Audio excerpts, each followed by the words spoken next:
estas dos bienaventuranzas finales tienen una promesa muy especial, una promesa de felicidad para el que decide hacer lo correcto y para el que decide vivir por la causa de Cristo. Una pregunta que yo quiero así dejarte como punto de partida es, ¿qué significa para ti hacer lo correcto? A veces pensamos que hacer lo correcto es sencillamente no hacer lo equivocado. Y vamos a decir, en un sentido práctico y muy sencillo, sí, lo incluye, pero no es suficiente.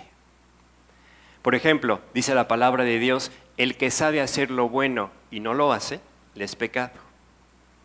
O sea, como creyentes no significa nada más no hago lo que a Dios no le agrada, sino aún más, si no estamos haciendo lo que a Dios le agrada, estamos viviendo en una situación donde Dios dice, no estás haciendo lo correcto. Me viene muy continuamente así esta idea. ¿Se acuerdan de la parábola de los talentos? Donde Jesús compara el reino de los cielos con un señor que le da a sus siervos, presenta a 3 siervos, talentos conforme a su capacidad. A uno le da 10, a otro le da 5, a otro le da 1. Cuando Dios llega con el que recibió 1, su amonestación, su reclamo contra este siervo no es hiciste algo equivocado, te lo volaste, lo echaste a perder, no. El reclamo es no hiciste nada. Porque el siervo dice, tomé lo que es de mi señor, voy, lo escondo, lo guardo, para que cuando el Señor regrese se lo pueda devolver. Y entonces ahí es donde entendemos cómo lo que Dios nos va a pedir, en el sentido más práctico, nos va a pedir qué hicimos con la inversión que Él ha hecho en nuestra vida. Y esta es la inversión más extraordinaria que podemos tener, porque es su misma presencia, sus dones, su capacidad. A mí me impresiona mucho, cada vez que Dios nos llama a hacer algo, nos recuerda, no es por ti, es por lo que yo quiero hacer en ti. Bueno, con esto en mente, podemos entender entonces por qué Jesús dice que es bienaventurado y tiene una bendición especial el que decide hacer lo correcto. Vamos a leer el versículo 10 y 11. Dice, bienaventurados los que padecen persecución por causa de la justicia, porque de ellos es el reino de los cielos. Bienaventurados sois cuando por mi causa os vituperen y os persigan y digan toda clase de mal contra vosotros mintiendo. Todos ubicamos bien este pasaje y entendemos cómo Jesús dice, identifícate conmigo y se van a burlar de ti. Yo sé, si tú te has identificado con Cristo, si tú has dicho yo quiero agradar a Dios, la gente se ha burlado de ti. Yo sé lo que es eso, que las personas se burlen de que tú quieres hacer lo que a Dios le agrada, de que quieres hacer lo que Dios dice en su palabra. Ahora, quiero que leamos este pasaje en otra traducción, donde Dios lo baja todavía a un aspecto más práctico. Fíjate, dice en la Nueva Traducción Viviente, dice, Dios bendice a los que son perseguidos por hacer lo correcto, por vivir como a Dios le agrada, como Dios quiere. Porque el reino de los cielos les pertenece. Quiero que notes algo. Aquí ya Dios está hablándole a creyentes. Las bienaventuranzas, en ese sentido, son para creyentes. ¿Por qué? Porque es el único, Dios, el único que las puede hacer una realidad y que sean realmente la constante de nuestra vida. Si dice el versículo 11, Dios los bendice a ustedes cuando la gente les hace burla y los persigue y miente acerca de ustedes y dice toda clase de cosas malas en su contra porque son mis seguidores. ¿Cuántas veces el creyente sufre persecución, sufre burla, sufre aflicción simplemente por decir yo sigo a Cristo, quiero agradar a Dios? Ahora, en todo esto, lo que Dios nos quiere recordar, como te decía al principio, es que lo que Dios trabaja constantemente en nuestro interior es para que dejemos de confiar en nosotros mismos, para que dejemos de depender de nuestros recursos. Porque Dios sabe que solo es cuando llegas a ese lugar, cuando realmente puedes empezar a disfrutar la paz que Él da. ¿Qué dice Jesús? Jesús dice, en el mundo tendréis aflicción. Aquí nos lo está recordando. pero dice, confía, yo he vencido al mundo. Yo vencí eso, yo vencí ese ambiente, yo vencí esa persecución, yo vencí esa aflicción. Esa paz de la cual dice Jesús, el mundo no la tiene, no la puede recibir, no la conoce. Pero ¿quién la conoce? ¿Quién la experimenta? El creyente que decide obedecer a Dios. Porque cuando obedecemos voy encontrando lo que Dios tiene para mi vida. Cuando llegamos a la palabra de Dios, lo que vamos aprendiendo, lo que vamos leyendo, lo que tú vas conociendo cuando lees la Biblia, son los aspectos generales que Dios tiene para el creyente. Pero obedeciendo en los aspectos generales que Dios tiene para el creyente, tú vas descubriendo lo que Dios tenía en particular para ti. Por ejemplo, Dios dice en la Biblia, habla de Jesús, habla de mí.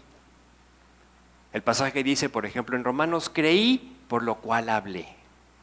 Cuando tú compartes a Cristo, cuando tú hablas con una persona y esa persona se convierte, tú no lo planeaste, pero atrás de esas personas que se convierten, Dios te va a dar a tus mejores amigos, a tus mejores amigas, a las personas con las que realmente compartes un sentido común, el sentido eterno, el deseo de agradar a Dios. Y entonces te das cuenta cómo de lo general Dios te bendice en lo particular y entonces ahí es donde vas encontrando el plan que Dios tiene para ti. Y si luego esta persona quiere conocer más de Dios, quiere seguirlo más de cerca, puedes ser también tú el instrumento que Dios use para que esa persona pueda ser preparada como tú fuiste preparado, como tú fuiste equipado por Dios para el servicio. ¿Sí? Y es entonces donde vemos cómo tu obediencia en lo general te lleva a encontrar en lo particular lo que Dios se ha propuesto para tu vida.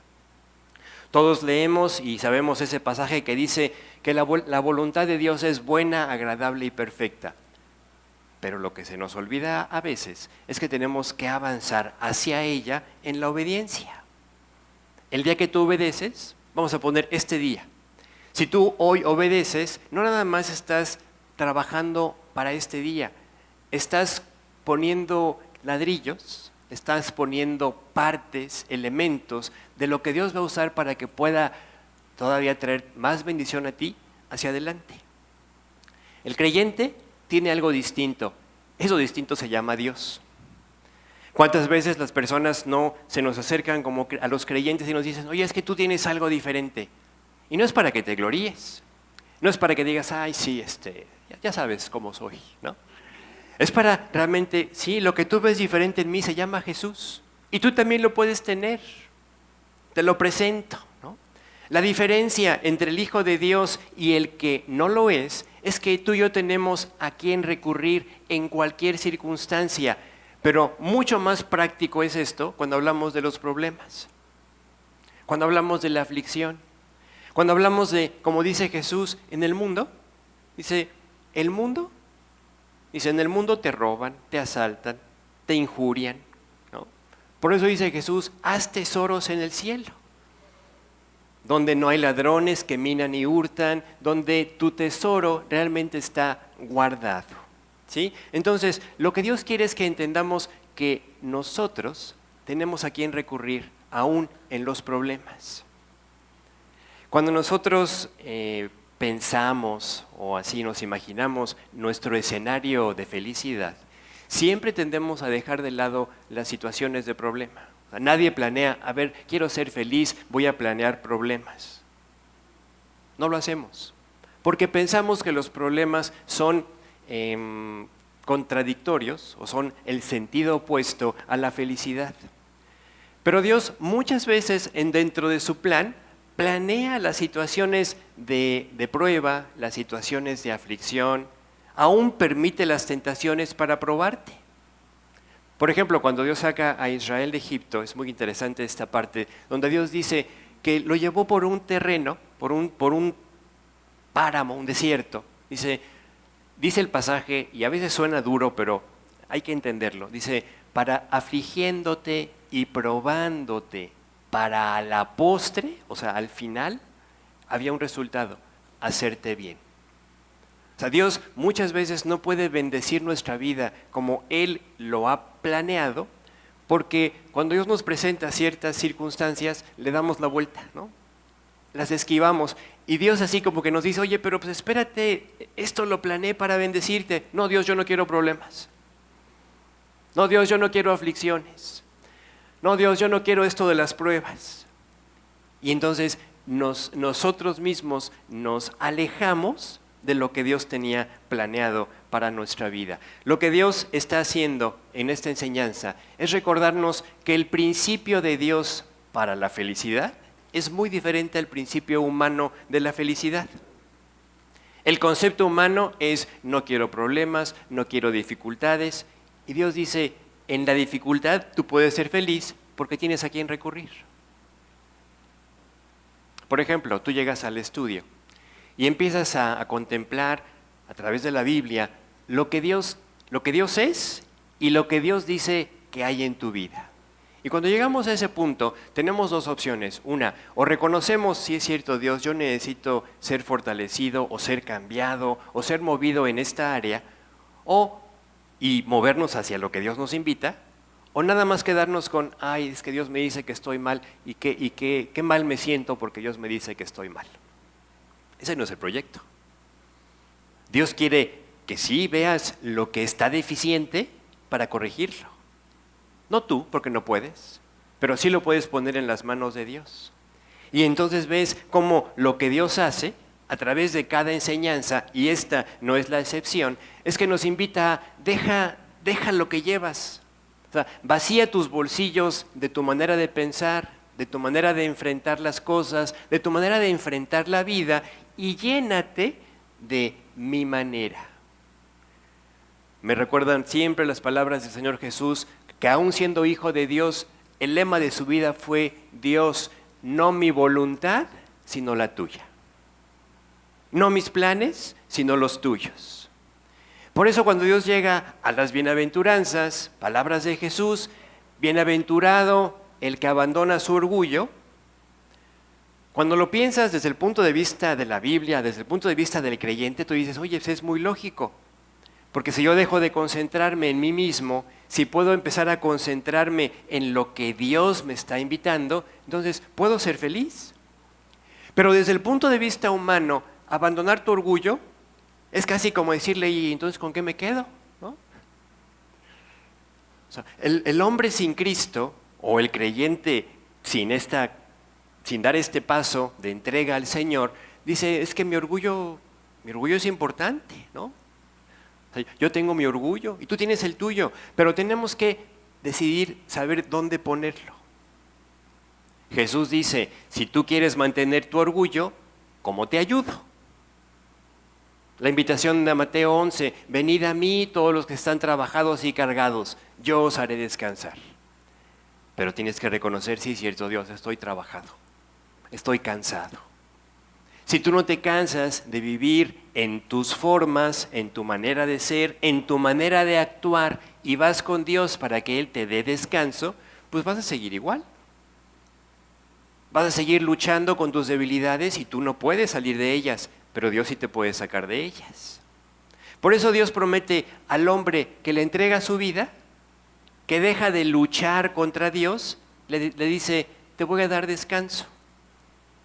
Y ese es el intercambio que Dios hace continuamente con nosotros. Dame tu preocupación, te doy descanso. Dame tus luchas, te doy descanso. Dame tu temor, yo te doy descanso. Y así, cada uno de los aspectos que nos afligen, que cargamos, y que hasta que no nos damos cuenta que por más que nos esforcemos, por más que nos agobiemos, no podemos hacer nada en esa área, pero sí podemos ir y ponerlo en las manos de Dios. Pero para eso, ¿qué se requiere? Abandonar mi suficiencia, abandonar mi orgullo.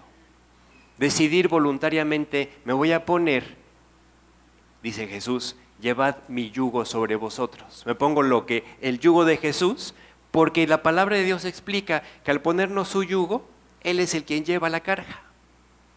Él es el quien hace el trabajo. ¿Sí? Entonces, de hecho, Cuando te das cuenta de eso, cada una de las bienaventuranzas ha sido un aspecto en el cual Dios nos está recordando, esto tengo que producirlo yo en tu vida, tú no puedes. Cada una de las bienaventuranzas no son elementos de un buffet para que digas, ay, esto me gusta, sí quiero ser misericordioso, sí quiero ser perdonador, pero a ver, esta parte no me interesa tanto. No. Dios dice, son los aspectos que cada uno en lo personal, cada uno en lo individual, yo quiero producir en tu vida, pero quiere producir todos. Haciendo una analogía, es como el fruto del Espíritu. Dios no dice, a ver, te voy a dar amor, pero no te voy a dar gozo, ¿no? Aquí nada de ser felices. No, Dios dice, te voy a dar amor, te voy a dar gozo, te voy a dar paz, te voy a dar paciencia. Es un paquete. Es el paquete del Espíritu. Cuando Dios dice, estas son las cualidades del que ha nacido de nuevo, tú no puedes decirle a Dios, Dios, es que sí soy misericordioso, pero no soy perdonador. O sí soy perdonador, pero no estoy buscando ser un pacificador. No, todo esto está relacionado. Bienaventurados los pobres en espíritu. ¿Por qué? Porque no podemos gozar la vida, no podemos disfrutar la vida mientras sigamos en nuestra idea, esa que nos sembraron desde chiquitos. Tú puedes, échale ganas. Y no podemos.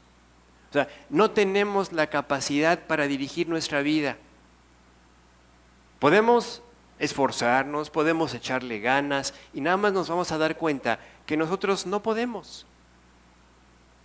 Que nuestra vida se desbarata en nuestras manos, pero eso sí, como me dijeron que yo puedo, entonces alguien tiene que tener la culpa. Y empezamos a culpar a las circunstancias, empezamos a culpar a las personas que están cerca, empezamos a culpar a la pareja, no, es que por tu culpa no puedo ser feliz. O el trabajo que tengo, si tuviera un trabajo diferente, las cosas estarían mejor. Y Dios dice, no, el problema está en el interior. Si queremos buscar un culpable, Dios dice, mira, ni le busques. El culpable es que tú no puedes ser feliz alejado de mí. Bienaventurado el pobre de espíritu, porque es el que reconoce, tengo que aprender a confiar en Cristo. Y este aprendizaje no es para, ya pasé el examen una vez y ya me olvido, ¿no? ¿Alguna vez tuviste una materia difícil que pasar en la escuela? Que dijiste, ya con que la pase, ya me olvido de eso. Y resulta que llegas al siguiente semestre y esa materia 2, ¿no? Bueno, así en nuestra vida son lecciones que todos los días tenemos que decir, Dios, hoy quiero depender de ti. Bienaventurados los que lloran. Oye, ¿qué no ser feliz implica no tener nada por qué llorar? Pero aquí entonces Dios te presenta las lágrimas que verdaderamente te permiten ser feliz. Son aquellas en las cuales tú dices, Dios, esto es lo que ha hecho mi orgullo y no lo quiero más. Esto es lo que ha hecho en mi vida el depender de mí mismo y ya no lo quiero más. Y entonces ves cómo la felicidad para el creyente no es ausencia de lágrimas. Por ejemplo, irá andando y llorando el que lleva la preciosa semilla.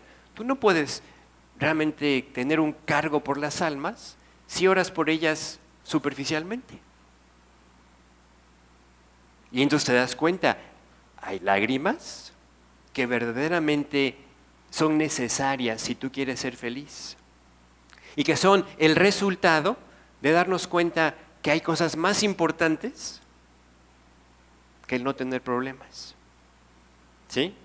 Luego dice, bienaventurados los mansos. Simplemente es la persona, el creyente, que ha decidido, Dios, ya no voy a luchar contra ti. Cuando llega Jacob delante de Faraón, cuando José lo manda a llamar a Egipto, Faraón se impresiona de ver a Jacob y le pregunta, oye, ¿qué edad tienes? ¿No? Y entonces Jacob hace una expresión, dice, pocos y malos, y no se comparan con los años que vivieron mis padres. Impresiona mucho la expresión de Jacob, pocos y malos. ¿Sabes por qué? Porque Jacob se da cuenta cuánto tiempo desperdicié de no vivir en lo que Dios me estaba guiando, a lo que Dios me estaba invitando. Y entonces, hoy para nuestra vida, cuando Dios nos dice, bienaventurados los mansos, es, aprende pronto, deja de luchar contra Dios. Deja de luchar contra el plan que Él tiene para tu vida. Es más, en este tema también de la mansedumbre, nos recuerda el Señor cómo es este orgullo, esta falta de mansedumbre, la que a muchos les impide venir y ser salvados. Oye, ¿por qué no te conviertes? No, es que todavía quiero echarle ganas. Todavía creo que puedo yo solito. Y muchos no vienen a Cristo porque no dan, en palabras coloquiales, no dan su brazo a torcer con el Señor. Y no es que Dios nos tenga que forzar, te quiere convencer. Date cuenta que no puedes.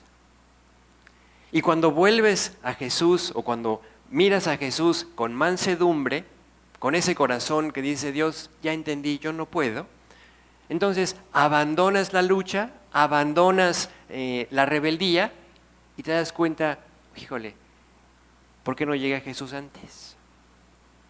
No sé si fue tu experiencia, pero yo cuando me convertí, ¿por qué no lo hice antes? Me convertí muy chico, pero aún así me tardé. Felices los mansos. Y recuerda, el carácter manso no es que no tengas ánimo o que no tengas empuje, no, sino es una persona que simplemente decide, Dios, antes no te hacía caso, ahora quiero vivir sintonizado contigo, escuchando tu voz. Ahora te voy a obedecer en lo que tú me propongas. Uno de los ejemplos hermosos así del creyente obediente, por ejemplo, Moisés. Tú puedes leer decenas de veces que dice el pasaje, Moisés hizo lo que Dios le mandó. Moisés hizo lo que Dios le mandó. Un creyente obediente. Un creyente manso, y otro enlace a la siguiente bienaventuranza. Un creyente manso es un creyente que dice, yo Dios, ¿qué más quieres que haga? Y por eso la bienaventuranza es, bienaventurados los que tienen hambre y sed de justicia. Porque si quieres conocer más de Dios, pues vas a tener ese hambre, esa sed de buscar qué es lo que Dios te quiere decir a ti. Y es la diferencia entre pasar 10 minutos en la Biblia, porque ahí tengo que leer, porque si no, ¿qué voy a decir cuando me pregunten si estoy leyendo? O cuando puedes pasar un tiempo precioso en la palabra de Dios, sin cronómetro, ¿no? Sin reloj, sin medida, porque estás anhelante de lo que Dios te está diciendo. Por eso dice el pasaje, felices, dichosos los que tienen hambre de alcanzar lo que Dios tiene para sus vidas, porque el mensaje de Dios personal, para ti y para mí, está en la palabra. Y cuando empiezas a conocer más a Dios, ¿qué es lo que pasa? Lo que pasa es que empezamos a captar que Dios está realmente siendo más personal para nosotros, que te empiezas a comportar como Jesús. Y por eso dice la siguiente bienaventuranza, bienaventurados los misericordiosos. Otro aspecto totalmente contrario al planteamiento humano de la felicidad. Porque Dios planeó nuestra felicidad sabiendo que estábamos en un tiempo donde habíamos pecado. O sea, vivimos en un mundo de pecadores, ¿no? Tú y yo somos pecadores.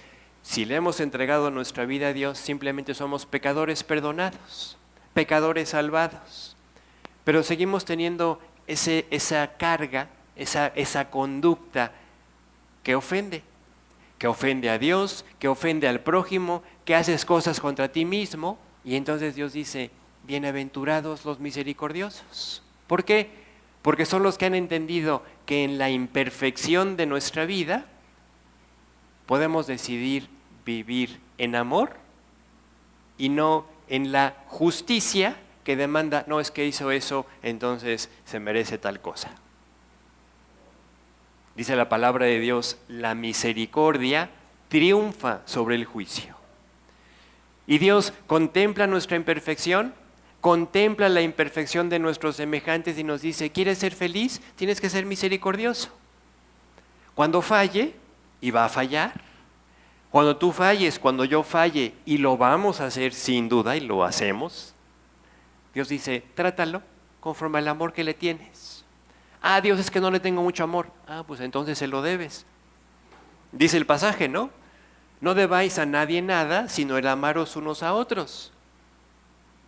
Aquí no hay de otra. O lo amas, dice la Biblia, ama a tu prójimo como a ti mismo, y si no lo estás amando así, pues se le debes ese amor. Es cuando lo haces, cuando entiendes, ahí puedo ser feliz.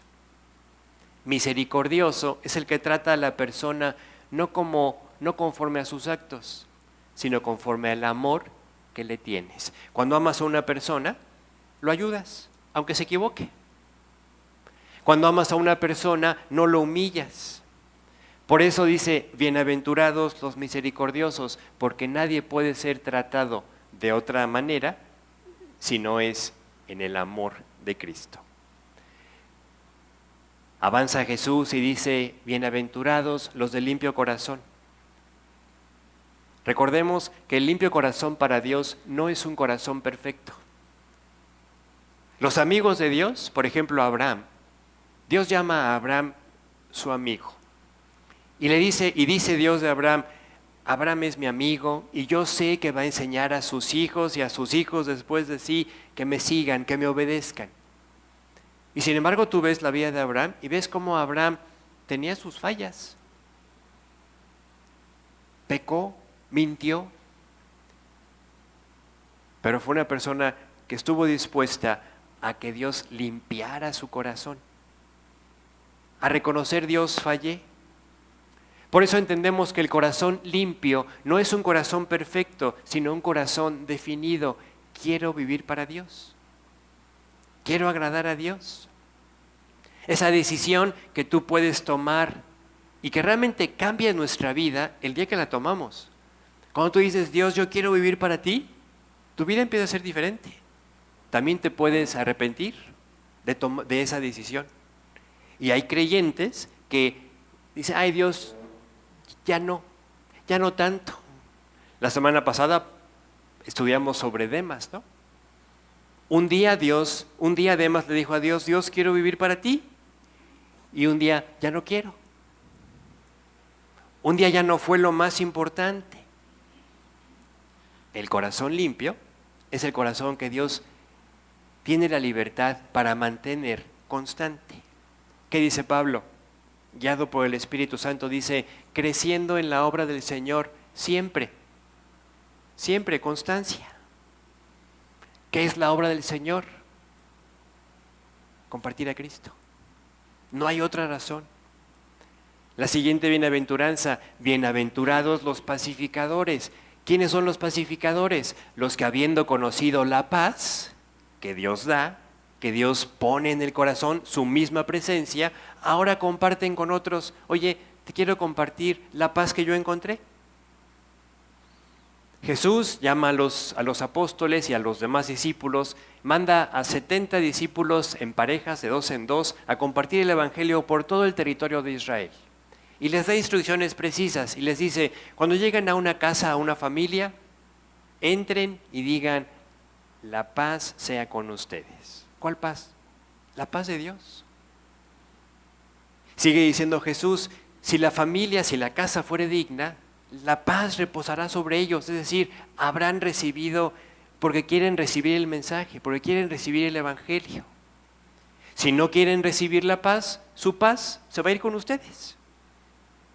O sea, es una explicación sencilla de lo que hacemos cuando caminamos por el mundo y vamos relacionándonos con muchas personas a las cuales tienes la responsabilidad de compartirles la paz que tú has encontrado. Bienaventurados los pacificadores. Cuando entendemos esto, ves cómo Jesús solo tenía un interés, la salvación de las almas. Qué hermoso que Dios esté interesado en nuestra salvación, pero ahora que ya estamos salvados, ahora Dios está interesado en la salvación de otros. Por eso dice, felices los que dedican su vida a estar invitando a otros a que conozcan a Dios como su Salvador, como su Señor y como aquel que les da paz. Ahora, todo esto en conjunto es hacer lo correcto. No podemos dejar nada fuera. Y entonces es interesante que Jesús en este momento dice, pero te voy a decir algo, si vives así vas a tener problemas. Bienaventurados sois cuando por mi causa, por vivir así, por hacer lo correcto. ¿Cuántas veces tú quieres ser misericordioso o estás mostrando misericordias a alguien, hacia alguien, y el pensamiento o el consejo o el comentario del mundo es, ay, qué tonto eres? Yo ya lo hubiera mandado a volar. Yo ya hubiera hecho esto, yo ya hubiera hecho lo otro. Y viene así la idea contraria a Dios. Por eso es que entendemos que el vivir haciendo lo correcto es, en un sentido práctico, hasta una ofensa contra un mundo que no quiere nada con Dios. Pero ahí es donde tenemos la hermosa oportunidad, el hermoso privilegio de ser luz. Porque esto es el ABC de la vida cristiana. Deja que Cristo se vea en tu vida. Jesús lo que quiere es que cada uno de nosotros vaya aprendiendo y madurando y avanzando en este asunto de ser feliz. Y por eso cada enseñanza que hemos visto a través de las bienaventuranzas es como para vivirla, o sea, no hay de otra, es para vivirla todos los días. ¿Quieres ser feliz? Deja que Cristo viva tu vida. Porque en un mundo carente de felicidad, Dios es el que te va a permitir a ti ser feliz y que además otros puedan ver en ti eso diferente, ese algo que les diga, yo quiero lo que tú tienes. Jesús dice, bienaventurados los que padecen persecución. Hacer lo correcto no siempre es fácil. A veces hasta en las cosas más sencillas. Ahorita, por ejemplo, con este día lluvioso, fresco, platicaba con alguien de ustedes y les decía, sinceramente, hoy me daban ganas de quedarme en mi casa. No sé si a ti también, ¿no? Pero, ¿por qué no nos quedamos en nuestra casa? ¿Te das cuenta cómo finalmente son decisiones personales?